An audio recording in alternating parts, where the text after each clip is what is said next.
Hey guys, what's up? It's Apple Critics from applecritics.ca, and in this video I'll be comparing the iPhone 5 to the Samsung Galaxy S4.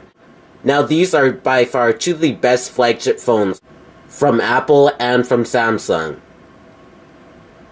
Now taking a look at the firmware, the Samsung Galaxy S4 runs the TouchWiz UX firmware, and it's the main overlay for Samsung. Now going into settings,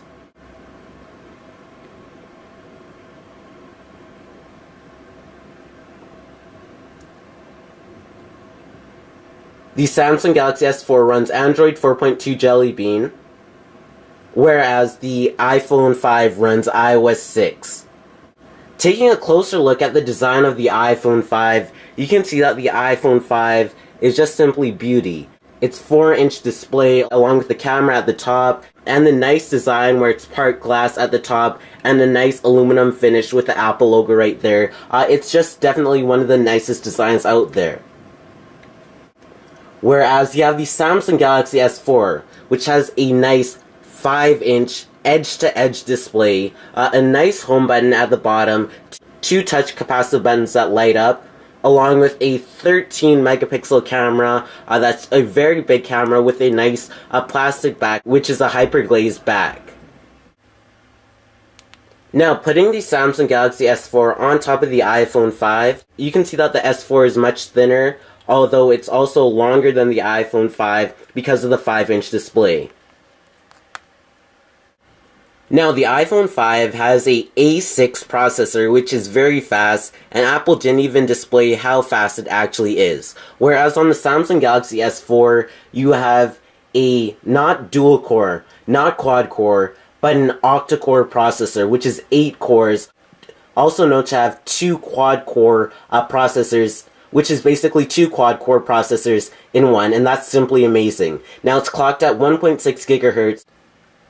With having the octa-core processor on the Samsung Galaxy S4, you can see that there's no lag whatsoever. You can move through pages very fast, and it's actually really fluid. Now, you cannot spot any lag with this octa-core processor, and it's simply a beast. So the Samsung Galaxy S4 definitely takes the cake on this one.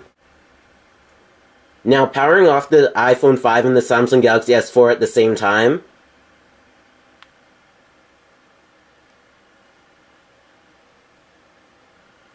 3, 2, 1, and booting both of the devices back up. As you can see, they both came on at the same time.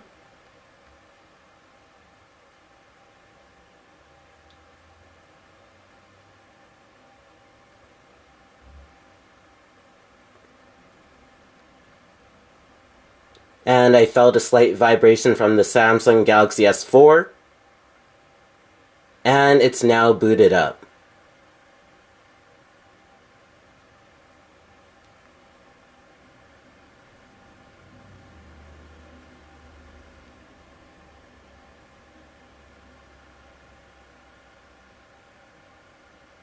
And the iPhone 5 has finally booted up.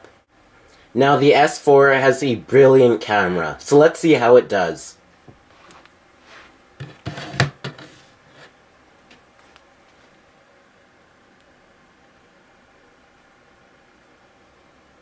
Now taking pictures are very fast. You can see that there's absolutely no shutter lag at all. Now some features it includes is auto, beauty face, best photo, best face, sound and shot drama, animated photo, rich tone, eraser. So say for example, someone walks into your picture while you're taking one, and it will take about 7 pictures, and it will basically Photoshop the person who was moving in the picture out in the background. Now one of the best features is the dual camera feature. So as you can see the front facing camera and the rear facing camera at the same time. And you can take a video, so say you're taking a video of people as well, you can also be in it, and it's like you're in the picture, but you're not at the same time. Now the camera is a very important part of the Samsung Galaxy S4, and it definitely shines. Now, taking pictures with the iPhone 5 is also very simple. There's no shutter lag and it's very fast, although you don't have any options, and that's where the Galaxy S4 is very innovative. So all the options you have is just like a simple grid mode and HDR and panorama, and that's about it. Whereas the S4 has everything and the kitchen sink.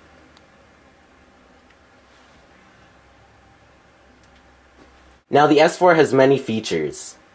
Now, some people may call it gimmicks, although I find them as lots of features that you have, although you won't realize that you had them until you use them, and then you absolutely can't live without them. So say, for example, there's this